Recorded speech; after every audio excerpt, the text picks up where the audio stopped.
မင်္ဂလာပါ AKG Channel မှာကြိုဆိုပါရစေ။ Flipper ကလစ်ကိုအသုံးပြုပြီးဖုန်းနဲ့ပဲပုံလေးတွေဆက်လက်ရေးဆွဲတင်ဆက်လိုက်ပါတယ်။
ပုံလေးကိုလက်စတတ်ပါမယ်။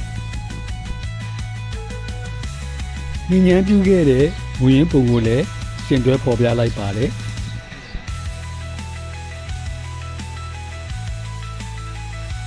အခုတော့ဒီလောက်ပါပဲ။အားလုံးပဲကျွမ်းလန်းချမ်းမြေ့ကြပါစေ။